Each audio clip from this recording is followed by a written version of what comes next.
नमस्कार मित्रांनो, कुण्या राजाची ग राणी या मालिकेच्या आजच्या भागामध्ये साखरपुडा हा आनंदाने पार पडतो. कबीर मृण्मयी एकमेकांबरोबर फोटो सेलिब्रेट करत असतात तर गुंजाचे त्यांच्याकडे लक्ष असते. ते बघून गुंजाच्या डोळ्यात पाणी येते. गुंजा विचार करत असते की आता आज साहेबांचा साखरपुडा पार पडला, उद्या त्यांचे लग्न होणार आणि मृण्मयीताई त्या घरामध्ये सून म्हणून येणार. मग माझी त्या घरामध्ये काय जागा असणार आणि हे सर्व सोडून मी डोंगरवाडीला सुद्धा जाऊ शकत नाही आणि मनामध्ये माझ्याही जी विचारांची कालवा चालू आहे ते सुद्धा मी कुणाला सांगू शकत नाही. म्हणून गुंजाला वाईट वाटते आणि तिच्या डोळ्यामध्ये पाणी येते. तेवढ्यात तेथे सर्वेश येतो. सर्वेश गुंजाला विचारतो की गुंजा काय झाले, का रडतेस तू, कसला विचार करतेस. तर गुंजा म्हणत असते की मृण्मयीताईंचं आज लग्न होणार आणि उद्या त्या सासरी जाणार, म्हणून त्यांच्याबद्दल मला विचार येतो आणि डोळ्यामध्ये पाणी आले. तर सर्वेश म्हणतो की खरंच गुंजा, तुझा मला अभिमान वाटतो, किती निर्मळ मनाची आहेस ग तू. आणि जशी मृण्मयी तिच्या सासरी जाणार तशी तू सुद्धा एक दिवस तुझ्या सासरी जाशील आणि तेथे तू आनंदात राहशील. आणि प्रत्येक मुलीला तिच्या सासरी जावेच लागते, ही जगाची रीतच आहे. आणि तुला एक गोष्ट सांगतो, ज्या मुली पाठवणी करताना खूप रडत असतात त्या मुलगी 2च महिन्यात सासरच्या खरंच होऊन जातात. पूर्ण सासर त्या आपुलकीने आपलं करून घेतात. तिथल्या त्या मातीत त्या आनंदाने रुजून जातात. म्हणून सर्वेशच्या डोळ्यात पाणी येते आणि सर्वेश स्वतःला आवरतो आणि अगं गुंजा, मी जरा काही जास्तच बोललो का, पण मृण्मयीच्या त्या असा इमोशनल झाला, बाकी काही नाही, म्हणून तो स्वतःला सावरतो. गुंजा म्हणते की काका, काही मुली अशा असतात की त्यांना स्वतःच्या घरातून उपटून दुसऱ्याच्या घरात नेऊन टाकतात आणि त्या मातीत ओलावा नसतो. कधीतरी आपल्याला प्रेमाचा ओलावा मिळून म्हणून त्या सुक्याच असतात आणि त्याची वाट बघत. सर्वेश म्हणतो की बापरे, तू माझ्यापेक्षा जड बोलतेस आणि तुझ्या डोळ्यामध्ये खरंच निरागस प्रेम आहे. त्या तुझ्या डोळ्यामध्ये मला डोंगरवाडीतले ती झाडं, ते सर्व काही निसर्ग, सर्व काही आठवते. मात्र शहरातल्या लोकांमध्ये या तुझ्या निरागसपणाचा अभावपणा मला दिसतो. म्हणून सर्वेशला डोंगरवाडीची आठवण होते आणि तो गुंजाला म्हणतो की आपण एक दिवस नक्की निवांत गप्पा करू. तेवढ्यात मधू येते आणि मधू म्हणते की काय गप्पा रंगल्या इतक्या. सर्वेश म्हणतो की नाही, काही नाही.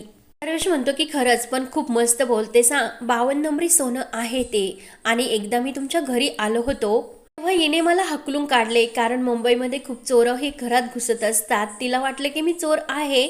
तर मधू म्हणते की काय गुंजा, तू तर मला हे सांगितले का नाही. गुंजा म्हणते की राहूनच गेले. तर लगेच मधू म्हणते की दादा, आता आम्ही निघतो. तर सर्वेश म्हणतो की नाही, मी तुम्हाला सोडवण्यासाठी येतो, कारण गुंजा पुन्हा हरवायला बसली. म्हणून तो गुंजाला आपल्या चाव्या आणण्यासाठी पाठवतो. म्हणून गुंजा गेस्ट रूममध्ये चाव्या आणण्यासाठी जाते. तर मधू म्हणत असते की दादा, कबीर आणि मृण्मयी किती आनंदी दिसतात आणि त्यांना आनंदी बघून सर्वेश आणि मधू खूपच आनंदी होतात. तर गुंजा रूममध्ये येते आणि त्या सर्व पेंटिंग बघून म्हणते की खरंच किती छान चित्र काढले हे. आणि गुंजा, तू चावी घेण्यासाठी आली आणि डावीकडे कुठे चावी ठेवली आहे असे सर्वेशने सांगितलेले तिच्या लक्षात येते. म्हणून ती पुन्हा चावी शोधत असते.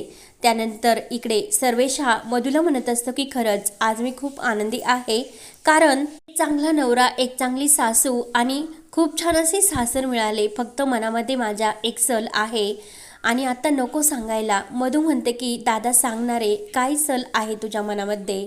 सर्वेश म्हणतो की या आनंदाच्या वेळी दुःखाच्या खापऱ्या का काढायच्यात. तर मधू म्हणते की मी तुला एक विचारू का दादा, तुला राग तर येणार नाही ना, डोंगरवाडीच्या काही आठवणी आहे का. सर्वेश म्हणतो की नाही अगं, काही नाही, आणि चल तुझा मी छान मस्त फोटो काढतो. म्हणून सर्वेश हा मधूला सावरतो. त्यानंतर गुंजा ही चावी शोधत असते आणि समोर तिला 2 चावे दिसतात. तर गुंजा विचार करत असते की यातली नेमकं चावी कोणती असेल. तेवढ्यात मधू गुंजाला आवाज देते आणि गुंजाच्या हातातील एक चावी खाली पडते. तर तेथे हा बाबळीचा फोटो असतो आणि गुंजाच्या पायाला त्रास होत असतो. ती तशीच तेथून निघून जाते. त्यानंतर इकडे बुद्या हा बाबळीकडे येतो आणि बाबळीला विचारत असतो की तू माझे पैसे घेतले आणि त्या बदल्यात गुंजा देणार होती आणि गुंजाला सुद्धा दिले नाही, त्यामुळे मला आता 1 महिन्याच्या आत माझे पैसे देऊन टाक, नाहीतर तू जर पैसे दिले नाही तर गावभर मी तुझी धिंड काढेल. बाबळी म्हणते की अरे भुत्या, मी तुला इतके पैसे कुठून देऊ. तर तो भुड्या म्हणत असतो की गुंजीला तू त्या शहरच्या बाबूबरोबर शहरात पाठवले, मग त्याच्याकडून घे ना पैसे. तर बाबडी म्हणत असते की त्याने तर तुझ्यासारखी गुंजाला विकत नाही घेतलं, लग्न केले त्याने तिच्याबरोबर. तर मग भुद्या म्हणत असतो की मग जो बाबळीचा नवरा म्हणजे सर्वेश आणि तो गुंजाचा बाप आहे ना, त्याच्याकडे माग पैसे. तर बाबडी लगेच रागाने भुत्यावर हात उचलते. इकडलं मुस्काट तिकडं करेल म्हणून त्याला धमकी देते. तर भुत्या लगेच हा बाबळीचा हात पकडतो आणि परत जर हा हात वर उचलला तर कोयता आणीन तुझा हातच तोडून टाकील. आणि एक गोष्ट लक्षात ठेव, पुढच्या आठवड्यापर्यंत माझे सर्व पैसे मला व्याजासकट मिळाले पाहिजे, नाहीतर बघ तुझे काय होते. आणि तो बाबळीला हा ढकलून देतो. भुत्या आणि ते गुंड तिथून निघून जातात. बाबळीला गुंजाची आठवण होते आणि ती रडत असते. त्यानंतर इकडे साखरपुडा झाल्यानंतर मृणाई खूप खुश होत असते, पण तिला मायाचे जे बोलणे असते की कबीरसाठी तू प्रायोरिटी नाही, हे सर्व क्षण तिला आठवतात. आणि कबीर साखरपुडा सोडून गुंजाला शोधण्यासाठी का गेला याचे कारण त्याने सांगितले, हे सर्व क्षण तिला आठवतात. आणि ती विचार करते की कबीर, सर्व काही ठीक चालले पण कुठेतरी काहीतरी चुकतं असे माझ्या मनाला का वाटते. माझं मन शांत का राहत नाही, म्हणून मृणाई तोच विचार करत असते. त्यानंतर इकडे कबीर हा सकाळी सकाळी फ्रेश होत असतो आणि आपल्या तो रूममध्ये आवरत असतो. तेवढ्यात गुंजा त्याच्यासाठी चहा घेऊन येते. गुंजा म्हणते की चहा घेऊन आले. तर कबीर म्हणतो की रूममध्ये नाही, डायनिंग टेबलवर ठेव. म्हणून गुंजा टेबलवर चहा ठेवण्यासाठी जाते. तर लगेच कबीर म्हणतो की कायम केसाची वेणी तोंडावर घेऊन फिरत असते, डोकं मात्र खूप कमी आहे. गुंजा ऐकते आणि पुन्हा मागे येते आणि माझ्या केसाबद्दल काय म्हटले असे पुन्हा कबीरला विचारते. कबीर म्हणतो की काही नाही. गुंजा पुन्हा मागे येते आणि मला तुम्हाला एक सांगायचं साहेबा असे म्हणते. तर कबीर म्हणतो की काय सांगायचे. तर लगेच गुंजा म्हणत असते की काल ना मला खूप छान वाटले, कारण मी पहिल्यांदा कुणाच्या तरी फटफटीवर बसले आणि मला ती तुमची फटफटी खरंच खूप आवडली. कबीर हसून म्हणतो की अगं गुंजा, तिला फटफटी नाही म्हणत, तिला बाईक म्हणतात. आणि दुसरी गोष्ट, ती बाईक माझ्या मित्राची होती, माझी नव्हती. आणि त्याच्याकडून मी ती उधारीवर घेतली होती. तसं उधारीवर घेतलेल्या गोष्टी जास्त दिवस टिकत नसतात. तर गुंजाला वाईट वाटते. गुंजा म्हणते की साहेबा, आपलं सुद्धा हे उधारीवरचंच आहे ना, ऐन टायमाला मिळालेलं, नाहीतर गळ्यात पडलेलं कधी ना कधी ते परत देऊन टाकावेच लागणार. कबीरला मोठा धक्का बसतो. कबीर म्हणतो की गुंजा हळूच बोल, आपण रूममध्ये आहोत, घरात कोणीतरी ऐकेन.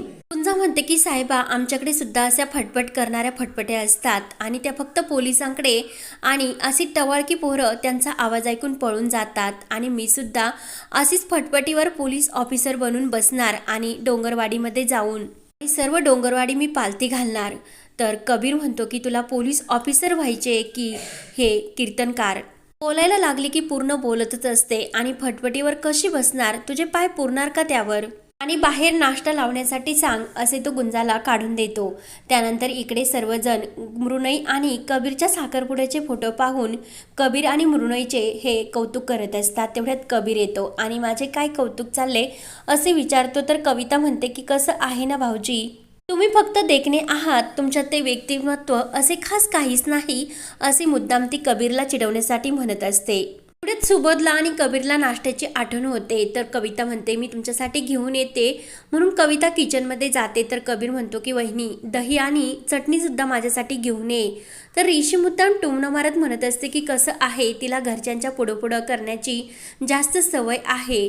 कबीर म्हणतो की अगं याला सवय नाही, तर घरच्यांचे आवड जपणे म्हणजे याला पुढं करणे नाही म्हणत. तेवढ्यात मोठ्याने आवाज येतो. हातामध्ये झाडू घेत गुंजा धावतच येते आणि तुमच्या सर्वांसाठी माझ्याकडे एक सरप्राईज आहे असं म्हणते. म्हणून गुंजा ही आपल्या हातातील फोटो म्हणजे रेशीम आणि तिच्या नवऱ्याचा सर्वांना दाखवते. तो फोटो बघून सर्वांना मात्र खूप मोठा धक्का बसतो आणि रेशीमच्या डोळ्यामध्ये पाणी येते, तिच्या पायाखालची जमीन हादरते.